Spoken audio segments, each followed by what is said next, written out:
Bueno, acá estamos de vuelta. Vamos a retomar desde donde dejamos, que era la parte histórica, como para contextualizar. La primera discusión que hay que mencionar aquí es que si entendimos parte de lo que venía señalando, que una disciplina no, no tiene que ver con una esencia, sino que es un momento determinado en que un conjunto de voluntades decidan recortar un campo específico de estudios y decir, bueno, esto a partir de ahora tiene determinado objeto, determinada metodología, determinado campo profesional, etcétera, etcétera, ¿no? Un poco lo que estuvimos viendo. Entonces, ¿cuándo nace? En ese sentido, si uno piensa, bueno, ¿quién uno puede decir, bueno, pero Marx, uno podría decir, habla de relaciones laborales o de relaciones industriales, ¿no? ¿Quién si no más, digamos, que Marx o Engels? Digamos que hablan de trabajos, de trabajadores, de relaciones de trabajo y generan una teoría y otros tantos, me refiero, ¿no? Pero ¿por qué no se considera como se considera como los precursores, que ahí en el texto también menciona a otros que fueron muy importantes en los antecedentes de nuestra disciplina, que los y las invito a que googleen un poco y tengan un poco de interés por Sidney y Beatriz Webb, con dos B, Webb, que están mencionados en el texto de García Calavia, que van a ver que tienen un libro muy reconocido que se llama Democracia Industrial, pero digamos, un matrimonio, ¿no? Que estudiaron mucho, digamos, los sindicatos y sobre todo la democratización, o sea, lo que ellos veían en ese momento era la posibilidad de democratizar los centros de trabajo, ¿no? Como, bueno, gran parte de la discusión que daban era eso. Pero digamos, todos ellos, todos se consideran como precursores porque todavía no había tal cosa como una disciplina académica, es decir, no había una carrera de relaciones industriales, ¿no? O relaciones de trabajo posteriormente, o relaciones laborales, un departamento de estudios de trabajo, de relaciones de trabajo, no existía tal cosa, entonces no se puede decir que había una disciplina hasta que eso no aparece como tal. Bueno, entonces, ¿cuándo aparece como tal? Esta sería como la primera discusión.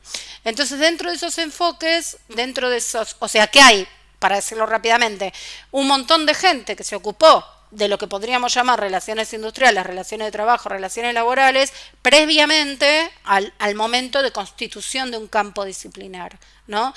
Y hay discusiones que no voy a poder dar en todo, no voy a poder dar, mi gatita dice que no tenemos que dar la clase, que no voy a poder dar aquí, en desarrollo, pero que podemos darlas en el debate, sino que no hay siquiera consenso respecto a cuáles son los enfoques. O sea, acá ni siquiera ustedes vieron que no les pedimos el enfoque de la teoría de los juegos que está mencionado en el texto de García Calavia. ¿Por qué?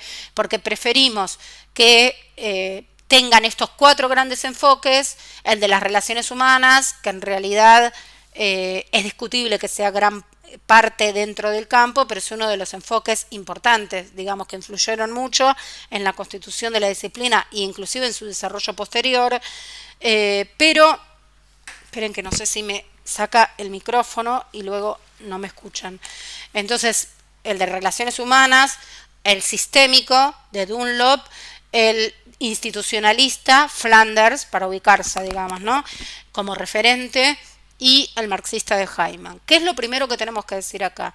Bueno, si uno busca y googlea o tuviéramos todo un cuatrimestre para discutir teorías de relaciones laborales o teorías de relaciones industriales, primero, no hay consenso de cuáles son los enfoques. De estos cuatro seguro los van a encontrar en todas las clasificaciones, pero en las distintas clasificaciones van a encontrar otros, digamos, ¿no? Entonces unos les van a poner el enfoque de las opciones estratégicas de los actores, otros van a incorporar otros autores, porque obviamente que Dunlop no fue el único, Flanders no fue el único, y Hyman no fue el único marxista. Obviamente son como los principales referentes, dentro de ellos hay todo un conjunto de autores que además revisionan con el tiempo, ¿no? Vuelven a hacer una revisión del enfoque e incluyen algunas otras matices, ¿no? A ese enfoque principal, ¿no? Esto es muy claro en el enfoque pluralista institucionalista de la escuela de Oxford,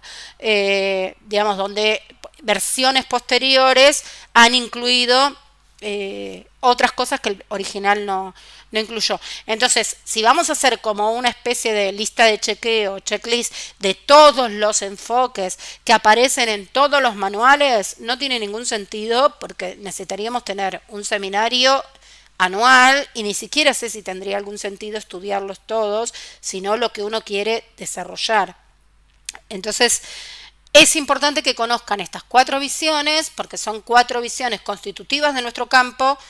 Hay absoluto consenso que estas 4 están en todas las clasificaciones que encuentren, o sea, van a encontrar autores que clasifican de distintas maneras, pero todos van a incluir estas 4. ¿Se dan cuenta? Pero hay otras. Entonces, primera cuestión, es un recorte arbitrario porque queremos que lo aprendan bien. Pero es un recorte limitado. Entonces hay más autores dentro de cada enfoque, más matices dentro de cada enfoque, o sea, visiones distintas dentro de cada enfoque, y además otros enfoques que no incluimos acá, digamos, ¿no? Porque algunos, e inclusive para ir un poco más allá, algunos señalan que es una disciplina, y otros dicen, bueno, en realidad para mí no es una disciplina, es un campo, una agenda de investigación, las relaciones industriales, ¿no? Bueno, entonces, ¿cuándo podemos decir que es una disciplina o que por lo menos empieza a discutir? Bueno, ¿cuándo? ¿Cuándo nace? ¿No? Como una persona, ¿cuándo nace? Bueno, acá no es una persona, es un constructo social. ¿Cuándo nace? Bueno, cuando empieza a haber un departamento de relaciones industriales, departamento de relaciones laborales, carrera de relaciones laborales, curso de relaciones laborales, profesor especializado en relaciones laborales. Hasta que no sucede eso, el campo no existe. Digamos, o son sociología, economía del trabajo. ¿Se dan cuenta? Empieza a crecer ese campo cuando empieza a constituirse en una disciplina académica, en un campo académico que otorga títulos para tal o cual cosa, más allá de todas las tensiones que vimos en la parte A del teórico. Estamos de acuerdo entonces en comprender, digamos, la complejidad, y ahora vamos a ver cómo nace en un momento determinado, tiene una edad de oro y luego un declive y una discusión actual, digamos, en el campo. Entonces, en el momento en que nace es a inicios del siglo XX. Digamos, la consolidación es en la década del 2030, digamos, ¿no? ¿Dónde nace? Tiro algunas puntualizaciones rápidas y voy a retomar e insisto que vayan al texto. ¿Dónde nace? Digamos, tiene un origen anglosajón, claramente anglosajón, y en Estados Unidos y en Inglaterra, y con una visión desde su origen diferente. No está tan explicado en ese texto de García Calavia, porque obviamente siempre hay que elegir un texto y tiene sus limitaciones, hasta que podamos escribir uno nosotros, que vamos a tomar de todos ellos, por supuesto. Este texto tiene algunas cosas mejor que otros y más claras, pero tiene otras que no señala, digamos, como estas, digamos, ¿no? O sea, en principio nace claramente con un origen anglosajón, por supuesto, como es una disciplina hija de la Revolución Industrial y de todo este debate que vimos aquí en la parte histórica, y tiene una característica diferenciada ya desde su nacimiento en Estados Unidos que en Inglaterra. ¿En qué sentido? Que en Inglaterra, en Estados Unidos ya de entrada, digamos, cuando nace como disciplina o como campo, que empieza a ver en la Universidad de Wisconsin, digamos, pero luego en otras también, un campo de estudios, un departamento de, como decíamos, ¿no? Una carrera, gente abocada al tema. Va a haber un grupo que se dedica más a todo lo que tiene que ver commons, digamos, por ejemplo, que no está mencionado ahí en el texto o muy por encima, que se dedica más a pensar todo lo que tiene que ver con la negociación colectiva, los sindicatos, lo que hoy llamaríamos relaciones laborales propiamente dichas, digamos, ¿no? Y otro campo de modo paralelo que es todo lo que tiene que ver con la gestión de personas, la gestión de personal, que luego se iría llamando con el tiempo en recursos humanos. O sea, de entrada el campo ya nace así, digamos, como que van haciendo como esas dos visiones contrapuestas, no necesariamente dialogaban entre sí, pero tratando de constituir ese campo, por un lado. Pero en cambio, en Inglaterra, con otra tradición, con un fortalecimiento sindical muy fuerte, o sea, fíjense cómo las disciplinas nacen en un contexto histórico, ¿no? como decíamos, con toda la tradición de Sidney y Beatriz Webb y de todos esos autores, no, el campo de lo que sería la gestión de personal o como dentro del campo académico, digo, ¿no? Y de desarrollo, no nació ni tuvo mucha relevancia hasta después de la década del 80. O sea, fíjense. En cambio, en Estados Unidos nacieron como paralelamente, ¿no? Esas dos visiones. Tanto es así, que no está en el texto de García Calavia, pero lo cuenta Bruce Kaufman en un texto que ustedes tienen en esta traducción que les decía de modo complementario. Tanto es así que Rockefeller puso mucho dinero para el desarrollo de la disciplina, digamos. Entonces uno puede pensar, ¿y qué interés tendría un empresario en que se desarrolle una disciplina? Digamos, ¿no? Bueno, justamente desde las perspectivas críticas señalan esto, en tanto nuestra disciplina en sí tiene un origen conservador.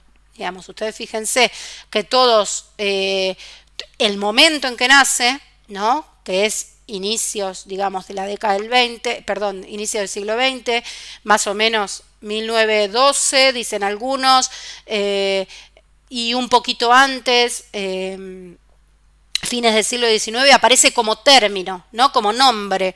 O sea, aparece en una comisión de Industrial Relations como nombre por primera vez en una comisión del Congreso de Estados Unidos y en tal lugar en Gran Bretaña, ¿no? Cada autor se los va a contar de manera diferente, pero bueno, ¿en qué momento aparece? Bueno, no es menor, que es este momento que estábamos diciendo de conflicto capital-trabajo, de esta idea de hacer un capitalismo más bueno en la discusión con las visiones de izquierda, digamos, ¿no? Entonces, desde allí, que nuestro campo disciplinar tiene un origen conservador, en el sentido de que está pensada al inicio, por lo menos, como para controlar, para regularizar, para regular, perdón, para canalizar el conflicto laboral. En principio, lo cual no quiere decir que siempre fue así ni que pueda ser así, pero en principio esa es como la dinámica. Entonces, dentro de ese origen,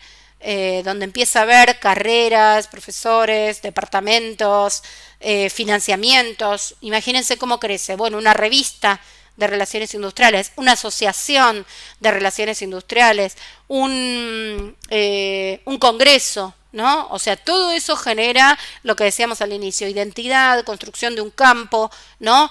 Graduados que se dediquen a eso. Bueno, todo eso sucede en ese primer momento.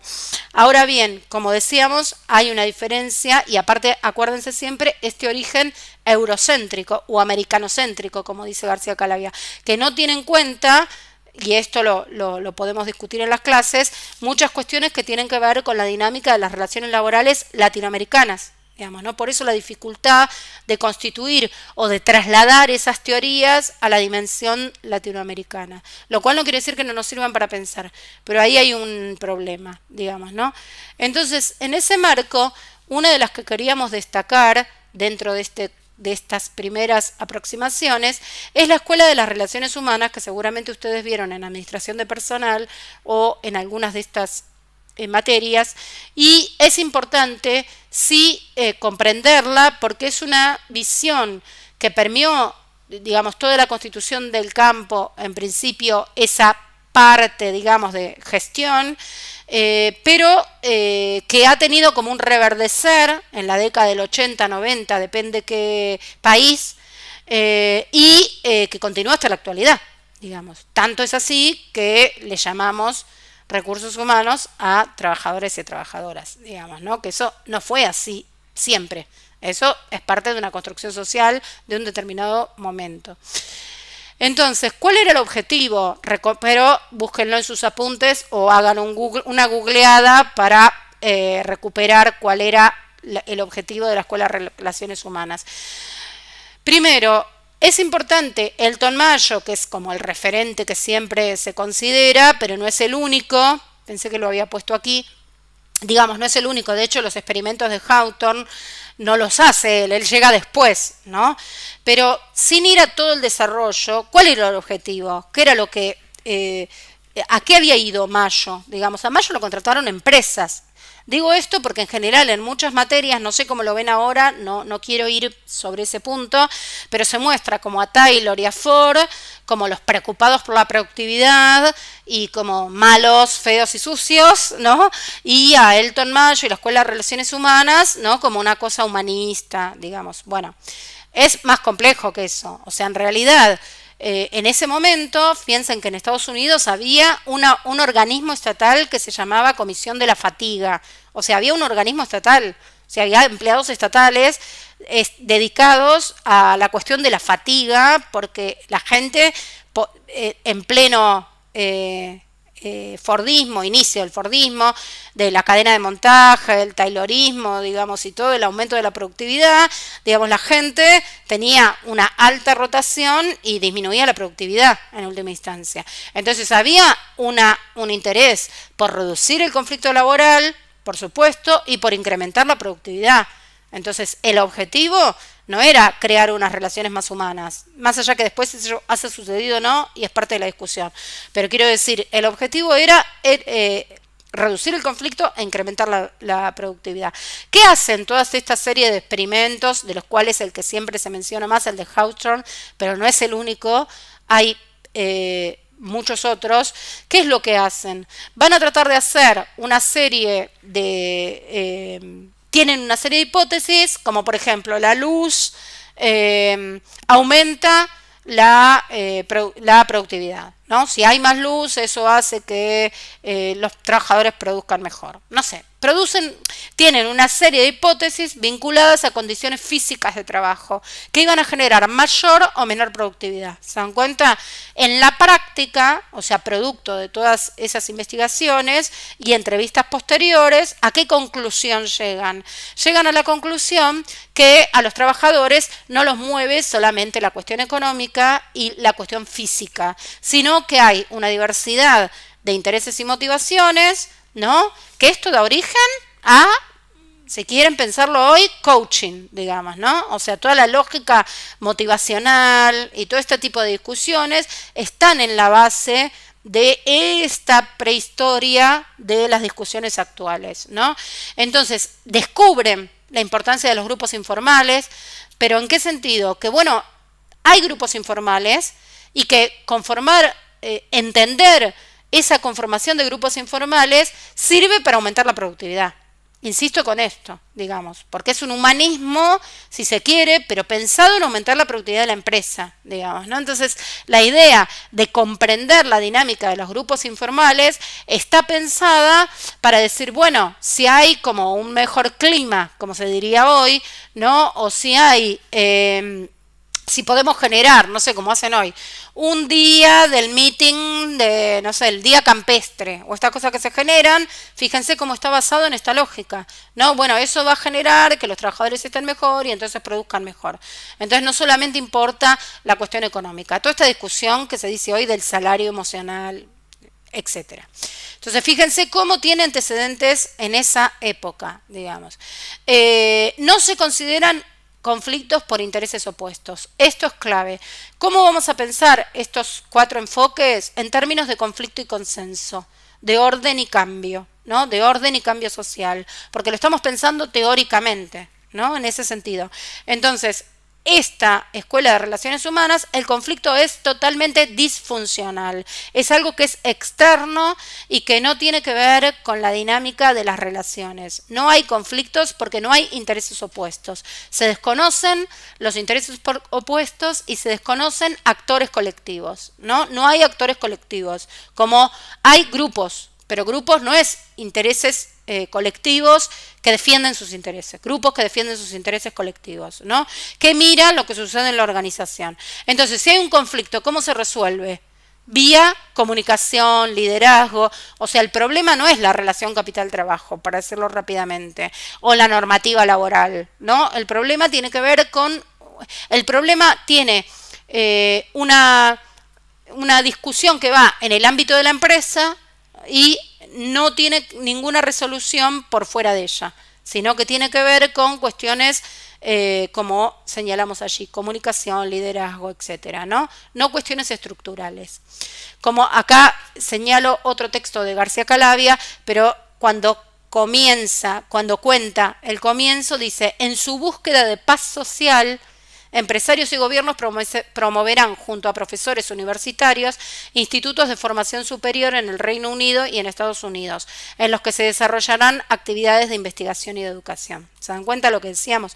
Lean ahí, digamos, un poco, es actual, es contemporáneo, y lamentablemente no hay mucha gente que escriba sobre el campo, que es algo que a nosotros nos interesa desarrollar, y pocas mujeres, digamos, lo cual también es un déficit, así que las animamos a que hay que empezar, lo cual no quiere decir que no sean estudiosos, interesantes, pero quiere decir que tengan interés en escribir sobre teoría y desarrollar la historia del campo, ¿no? ¿Qué es importante aquí? Un poco cómo aparece Dunlop en esta discusión, ¿no? Como en este primer momento, donde aparece por primera vez el nombre de la disciplina, empiezan a crearse departamentos, empieza a decir, bueno, este es el objeto de estudio, empieza como a darse esta dinámica, pero ¿qué había? ¿Qué era lo que había? Que es un poco lo que dice Hyman, ¿no? En el texto.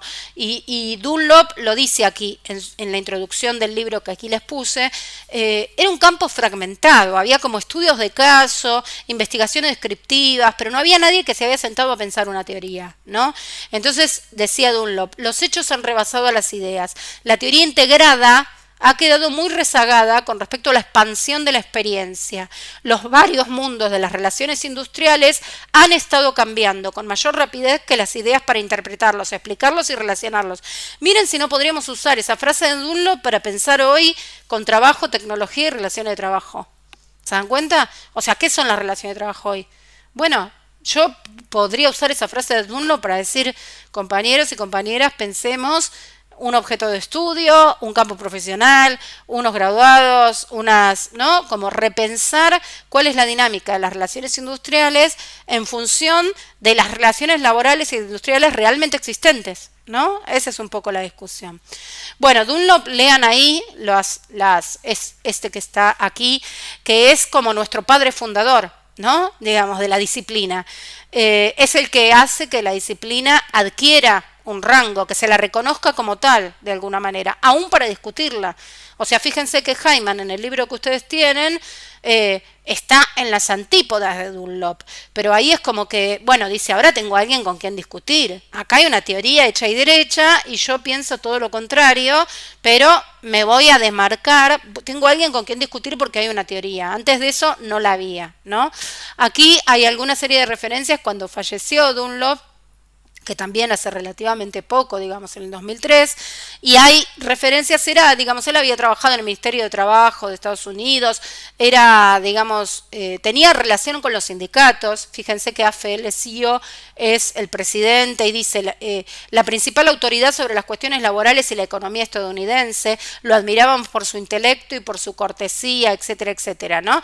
Esta idea de que era alguien que resolvía problemas en el campo, ¿no? Entonces, en el principio es como que se llama los orígenes la disciplina. Cuando uno ve los períodos, todos los autores de los textos que refieren a períodos, los que historizan nuestra disciplina, hablan de los orígenes. Hay un momento que es a partir de la década del 20, 30, un poco más, digamos 40, hasta los 70, que es más o menos lo que se le llama la edad de oro, ¿no? La edad de oro, como dice al final del texto de García Calavia, que coincide un poco, por supuesto, con la, comillas, edad de oro del capitalismo, que hablamos un poco, digámoslo otra vez, digamos, retomando la discusión de Hoffman, ¿no? Entonces, este es como el libro señero, que vendría a ser el libro en que la disciplina aparece como tal. Dicen, bueno, yo tengo una teoría sobre lo que sucede con las relaciones industriales, ¿no? Y es en 1958, como para ubicarnos en tiempo y espacio, ¿no? Bien, ¿cuáles son algunas de las que retomen del texto y retomen también del texto de Hyman? No voy a retomar todo, voy a pasar rápidamente, pero un poco recuerden esta idea de pensarlo en términos de conflicto y consenso.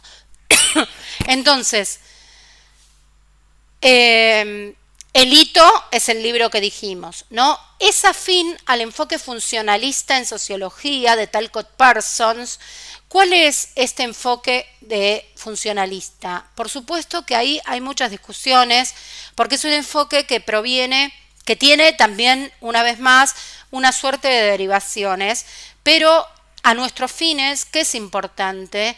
Es un enfoque que es afín a la sociología o a las corrientes conservadoras, ¿no? Que privilegian el orden social y no el cambio. ¿Se acuerdan que dijimos orden y cambio, orden y conflicto? Bueno, son provenientes de la escuela de Durkheim, si quieren, que vamos a ver la clase que viene, ¿no? O sea, la idea de que la sociedad debe ser un todo cohesionado y ordenado, donde hay una función, por eso funcionalista, para cada cosa, donde hay un sistema, por eso es el enfoque sistémico.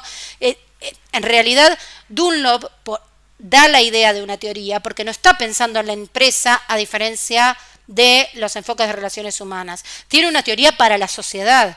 Por eso habla del enfoque sistémico y tiene el sistema político, el sistema cultural, el sistema de relaciones industriales es una parte de ese enfoque sistémico, donde donde hay un orden, imagínense un sistema, cada subsistema tiene su función, tiene un orden determinado, se vincula con otros y siempre la analogía que se hace no es exactamente en todos los funcionalismos, pero es muy interesante para entender el tema en las clases de sociología, es la adaptación, o sea, la idea de la comparación es una comparación biologicista que tiene que ver con la comparación con el cuerpo humano, ¿no? Donde cada lugar piensa en cada órgano, tiene una función específica, es importante en sí misma, tiene vínculo con las otras y para que todo funcione, cada uno tiene que funcionar en su lugar. Se pueden dar cuenta que es un todo ordenado, donde cada uno no puede salirse de su función. ¿Se dan cuenta? Entonces, de esa es la manera en cómo entiende Dunlop como un modelo consensuado de sociedad, como dice ahí, ¿no? Entonces, dentro de ese mundo funcionalista, dice, bueno, ¿cuáles son esas funciones? Acuérdense lo que veíamos, no sé, en biología, allá lejos y hace tiempo, ¿no? ¿Qué funciones tienen? Bueno, los sistemas, digamos, la función adaptativa, la función de imperativo de los fines, que es la supervivencia y la estabilidad del sistema. El sistema siempre tiende a generar alguna acción para tener estabilidad y para tener supervivencia. ¿Se dan cuenta? Como el cambio no es la lógica. El cambio puede estar, pero es a largo plazo, digamos, no son pequeños cambios. Y esta idea de la integración es muy importante porque tiene que ver que hay una especie de consenso y de comunidad, de cohesión y de un mundo compartido. ¿Y qué es lo que va a unir ese sistema? ¿No? La ideología. La ideología, piénsenlo como un modo de ver el mundo, ¿no? Como de intereses compartidos. Entonces, todo el tiempo, todo el mantenimiento del sistema va a estar fundado en la ideología. Está anclado en la tesis de la convergencia y esto es muy importante porque aparece ahí mencionado en algún lado y si no se entiende eso no entendemos muchas cosas. La tesis de la convergencia tenía que ver con que tarde o temprano todos los países íbamos a tener como que era una cuestión de plazos y de secuencias y de algo evolutivo. Esto después lo cambian ellos más adelante, por eso les decía que hay discusiones, inclusive dentro del propio enfoque sistémico, en un texto que inclusive es posterior y que está citado en el texto de García Calavia, en el sentido que dice, bueno, hay que pensar modelos comparados, pero en este primer momento piensan en esta idea de evolución, y esto era muy propio de la época, ¿no? En la lógica de evolución. Bueno, los países primero son agrícolas, después tal cosa, después son industrializados, después, o sea, era una serie de pasos y dentro de esos pasos todos íbamos a converger a una especie de relaciones industriales parecidas, digamos, ¿no? La industrialización iba a ser un horizonte para todos los países. Se dan cuenta que no tiene que ver con mucha parte de la dinámica de los países latinoamericanos y de otros países, ¿no? Que no son eurocéntricos o americanocéntricos. Por eso, la lógica de estas teorías, que no quiere decir que no nos sirvan para pensar, tienen ese sesgo. Entonces, él piensa las relaciones industriales en la empresa, en un país, pero también en el transcurso del desarrollo económico. Fíjense la diferencia con el enfoque de relaciones humanas, ¿no?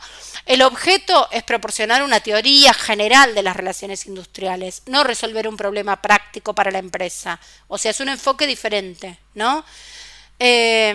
Acá la mayoría, o por lo menos los iniciadores, son economistas del trabajo, sobre todo, luego sociólogos. Bueno, a medida que las disciplinas van creciendo y van consolidándose en distintos campos, y en el otro, por supuesto, la mayoría, aunque no todos, son psicólogos o los llamados psicólogos industriales. Después aquí va a desarrollarse la sociología del trabajo, pero no todavía, ¿no? Entonces, esta idea del enfoque sistémico hay tres actores y acá ustedes van a ver similitudes con el institucionalista, o sea, hay similitudes y lo dice García Calavia, por eso hay que pescar bien y prestar bien atención a lo que desarrolla ahí, ¿no? Esta idea de que Dunlop, a diferencia de la Escuela de Relaciones Humanas, reconoce actores colectivos organizados, empresarios y sus organizaciones, trabajadores y sus organizaciones y los organismos gubernamentales. ¿Qué es lo que está central? ¿Cuál es el objeto de estudio? ¿Cuál es el objeto del estudio de las relaciones industriales? Las normas. Las normas, las reglas, el producto de los sistemas que regula la conducta de los actores, ¿no? Hay presiones, pero son por fuera. El contexto tecnológico, económico-financiero, jurídico-político, pero a diferencia de la Escuela de Relaciones Humanas, fíjense que es una visión mucho más amplia, porque reconoce el exterior y es como un parte de un sistema societal, ¿no? Que une el sistema conjunto de ideología y creencias comunes, reconoce intereses diferenciados, distinto a Taylor o Mayo, pero el conflicto es disfuncional. O sea, de alguna manera va a haber algún tipo de conflicto, pero es disfuncional, se autorresuelve, ¿no? Se autorresuelve en la propia dinámica de creación de normas de los autores. ¿Por qué? Porque ¿qué va a hacer que se autorresuelva? En la creencia de que hay una ideología compartida, que hay convicciones comunes entre trabajadores y capitalistas y empleadores, y entonces el conflicto siempre es algo menor, es disfuncional, porque es algo que no funciona dentro de esa lógica que cada uno tiene su rol, puede surgir, porque si no considerara que puede surgir, no considerara actores colectivos organizados distintos, ¿se dan cuenta? O sea, existe la posibilidad, pero hay intereses diferenciados en un marco de un interés común, que es esa ideología en común y el conjunto de creencias o convicciones comunes. Le falta perspectiva histórica, es estático, es formalista y es conservador, ¿no? Obviamente, como críticas que le va a hacer Hyman.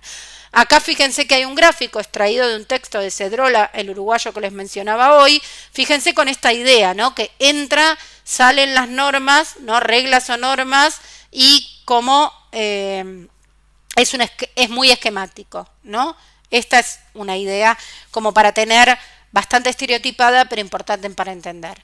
Como los institucionalistas, ahí se puede confundir un poco, pero siempre que vean institucionalistas, pluralistas y Flanders, en este sentido los vamos a considerar como parte del mismo enfoque. Aunque hay otros institucionalistas de la economía del trabajo de Estados Unidos. Pero en este caso no los vamos a considerar. Vamos a tomar en cuenta que siempre que en el texto ustedes leen los institucionalistas o los pluralistas de la escuela de Oxford se están refiriendo a el mismo tipo de enfoque. ¿Qué van a hacer hincapié? También en las normas, por eso ustedes van a encontrar similitudes con el sistémico. Algunos dicen que uno es la variante del otro y los autores no se ponen de acuerdo en esto, pero lo importante es que lo que ellos van a hacer hincapié en las instituciones formales. Por eso acuérdense, como regla mnemotécnica, institucionalistas. ¿En qué sentido? Van a mirar un poco más allá que las normas, digamos, ¿no? Es lo que van a decir algunos autores. Y esto sí es importante porque aparece mucho, y ustedes van a leer 2 capítulos más después del texto de Hyman, que es la Comisión Donovan. Toda vez que ustedes lean en los textos de relaciones laborales, relaciones industriales, Comisión Donovan, Generalmente lo que van a estar haciendo referencia es a una comisión que se creó, como dice ahí, Comisión Real de Sindicatos y Asociaciones Empresariales, que se generó en un momento determinado, que era para saber qué estaba pasando en el campo en los lugares de trabajo y en las relaciones de trabajo realmente existentes. ¿Qué descubrió esa comisión Donovan y que Hyman va a traer todo el tiempo y que también dio un poco de origen a al enfoque institucionalista? Es que había en los centros de trabajo un montón de reglas, de normas, de formas de hacer huelga que no estaban en ningún lado. O sea, no están en el convenio colectivo, no estaban, o sea, había como una propia dinámica de un sistema informal. Así como hoy decíamos que los de relaciones humanas descubrieron que había relaciones o grupos informales, bueno, acá, desde otro lugar, en otro momento histórico, con otras ideas, lo que descubrieron es que lo que pasaba en las relaciones de trabajo realmente existentes, o en las industrial relations realmente existentes en los lugares de trabajo, pasaban muchas cosas, había formas de hacer huelga, formas de negociar, había negociadores, había todo un sistema que pasaba como por fuera del reconocimiento del sistema informal. Entonces, en parte, los institucionalistas son una necesidad práctica también de poder canalizar el conflicto laboral, ¿se dan cuenta? Y de poder generar instituciones regulatorias de todo ese conflicto que emergía, digamos, allí. Entonces, la solución a todo el conflicto o a todos los problemas es enfocar, por supuesto que la idea institucionalista no es solo para Industrial Relations, pero en nuestro campo es los que nos interesa, pero tiene que ver con que la solución va a venir por el lado de conformar instituciones, ¿no? Vincúlenlo después a las discusiones que dimos con corporativismo y neocorporativismo, ¿no? Esta idea de que haya partidos, sindicatos, estados, instituciones que permitan gestionar los distintos intereses, ¿no? ¿Y qué va a ser de diferente? Fíjense, toma aspectos del enfoque sistémico, porque no dice que no hay normas, no dice que no hay tres actores, ¿se dan cuenta? O sea, toma bastantes aspectos del enfoque sistémico, pero ya de entrada reconoce el sistema informal y considera que hay que hacer algo con ello, y además reconoce que hay intereses plurales, no hay una ideología en común, sino que hay intereses plurales, por eso pluralidad, y el conflicto es normal, no es antagónico, como en el marxista, no es irresoluble, pero no es patológico, digamos, ¿no? O sea, vinculado a esta idea de teorías del conflicto y del consenso. Entonces, dijimos que el de relaciones humanas va a negar el conflicto colectivo, digamos, no existe como tal, el conflicto es individual y tiene que ver con que hubo mala comunicación, temas de liderazgo, etcétera, etcétera. El sistémico reconoce que de alguna manera hay algún interés diferenciado, porque por eso reconoce actores colectivos y no lo dice, pero suponemos que puede reconocer que si hay algún conflicto se autorresuelve. ¿Por qué? Porque la ideología en común es más fuerte, ¿no? Esos intereses diferenciados no son tan diferenciados como para que la ideología en común no los resuelva. En cambio, los institucionalistas parten de la idea de que hay relaciones informales, que puede haber conflicto porque hay pluralidad de intereses, que no hay una ideología en común, pero que son totalmente canalizables mediante instituciones del trabajo. Llámenle instituciones a negociación colectiva, a consejo de salario, a normativas, a mecanismos de autocomposición de conflictos, o sea, distintas instituciones del trabajo que permitan canalizar y regular ese conflicto que no existe, es plural, hay intereses diferenciados, pero no es antagónico, como en el marxismo, digamos, ¿no? Y finalmente, Hyman, que todavía vive, digamos, es el más destacado teórico de las relaciones industriales que tenemos hoy, digamos, hoy es profesor emérito de la universidad, digamos, de la London School of Economics, ocupó cátedras, bueno, fíjense ahí un poco el detalle de su trayectoria, y el libro que ustedes tienen es un libro que se utiliza en todo el mundo, digamos, para discutir para colocar su visión de las relaciones industriales desde una perspectiva marxista. En este sentido, fíjense que ahí les puse, solamente para que vean, que es un profesor actual, este artículo es del año 2020 y se está preguntando cómo pueden las sindicatos, ¿no?, internacionales o las organizaciones sindicales internacionales ser democráticas. Digo para que vean cómo va, sigue produciendo sobre el campo, ¿no?, este autor. Bien, entonces vamos a cerrar con esta perspectiva que nos va a permitir esta aproximación a las cuestiones importantes de nuestro campo. El principal referente, no el único, y ahí menciona, digamos, a Braverman, digamos, y hay muchos otros autores, Edgar Scullón, digamos, hay autores posteriores, marxistas, que trabajan, pero él es el que coloca la discusión de la disciplina en diálogo confrontando, pero en diálogo con Dunlop, ¿no? El principal referente es Hyman. ¿Y de dónde parte? Bueno, claramente es una visión marxista, con lo cual el modo de producción capitalista produce relaciones que son antagónicas e irreconciliables. Toda paz es provisoria, digamos, ¿no? Entonces, por supuesto que dentro del continuum que les estaba diciendo, tiene que ver con las teorías del conflicto, del cambio social, no del orden y de la cohesión, ¿no? Se propone la generación de una teoría alternativa desde la perspectiva marxista.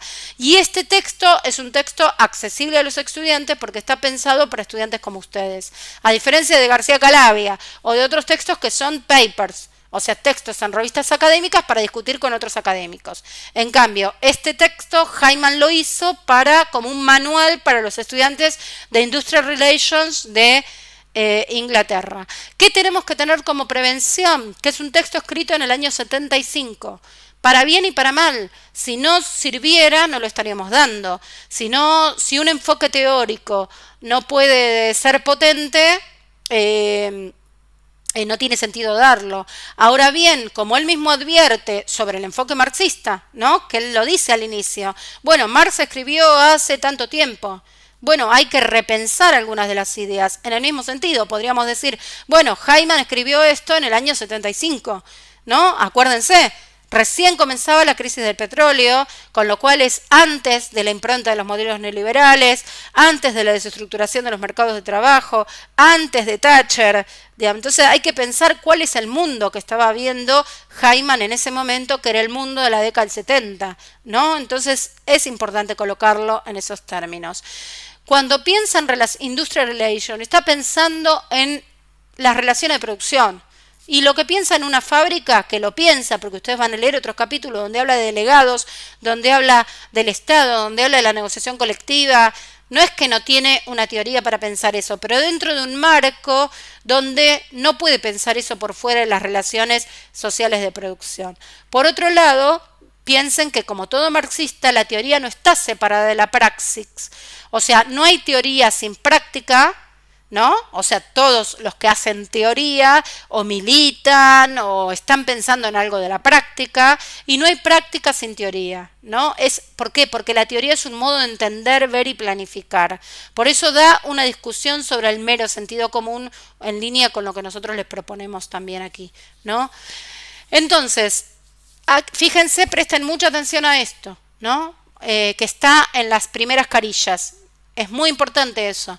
¿Cuál es? Él trata de definir y dice, bueno, ¿qué es tener una perspectiva marxista? Siendo que Marx no era marxista, porque eso es algo que se definió después, que hay un montón de enfoques y teorías dentro del marxismo, que él dice, bueno, yo voy a tratar de ir por encima de eso y dar como una visión muy general, con lo cual me voy a perder particularidades. Él lo explica eso. Es un buen texto para entender cómo uno da una fundamentación de lo que quiere hacer, ¿no? Para ustedes mismos, cuando tienen que redactar algo, él redacta y dice, yo voy a hablar desde este lugar, voy a discutir con estos y mi visión y mi concepto es este.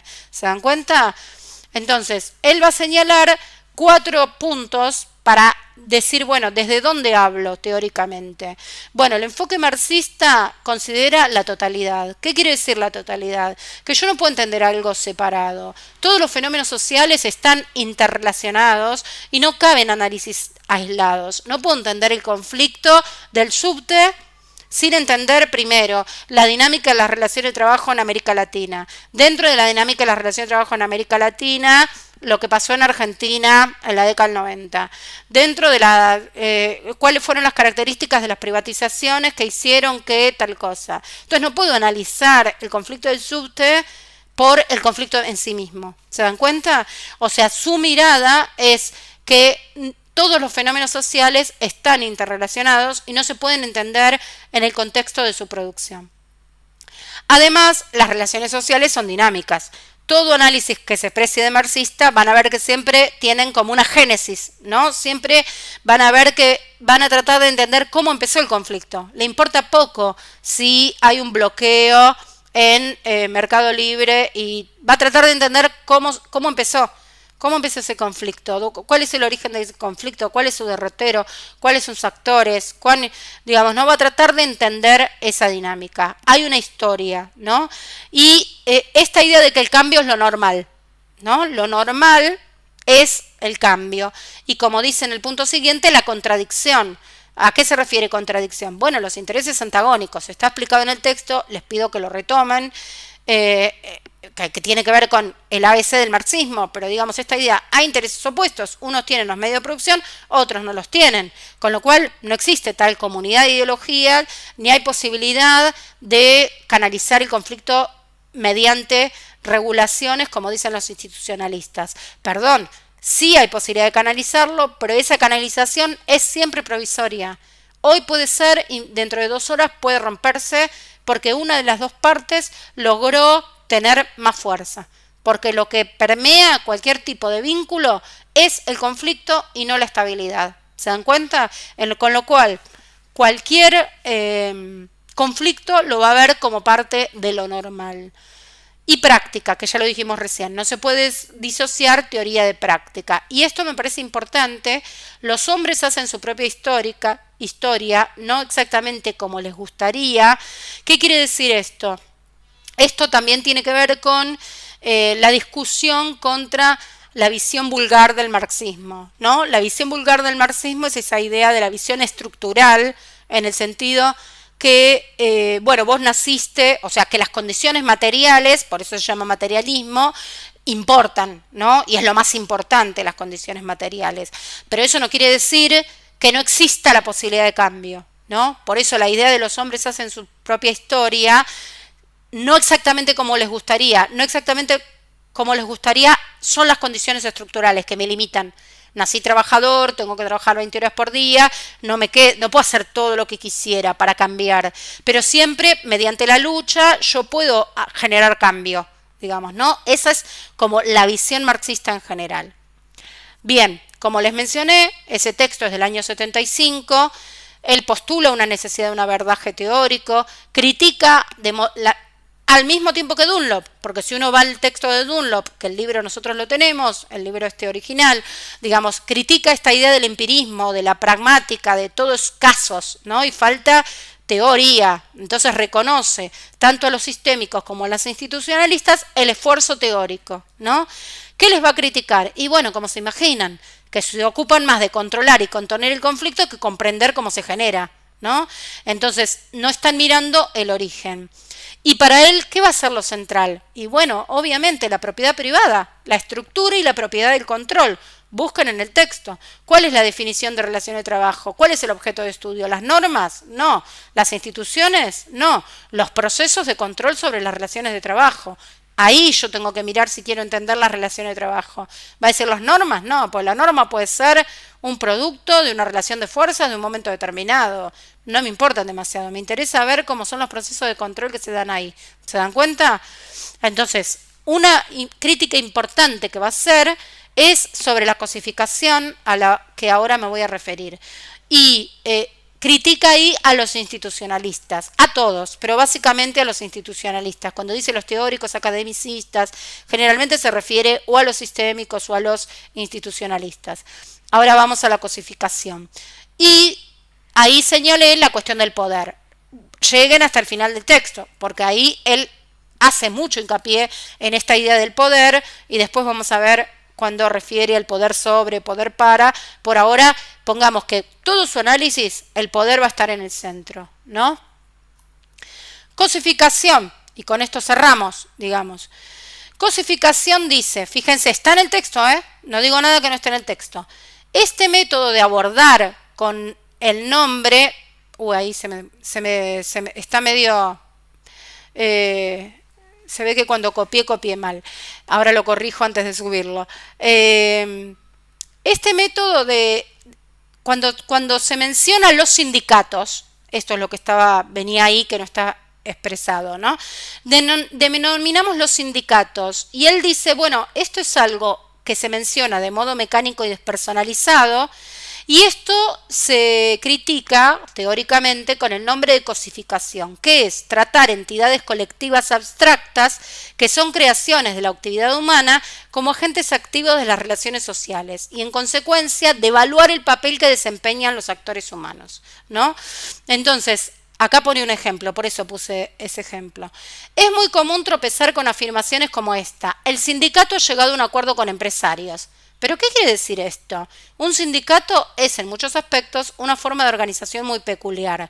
Su tarea más importante no supone la producción de bienes o servicios, sino intentar influir sobre acciones y decisiones. Solo una parte de la organización y actividad está representada por empleados con plena dedicación, los que cobran por ser sindicalistas, ¿no? El sindicalismo está en el lugar de trabajo. ¿Qué quiere decir?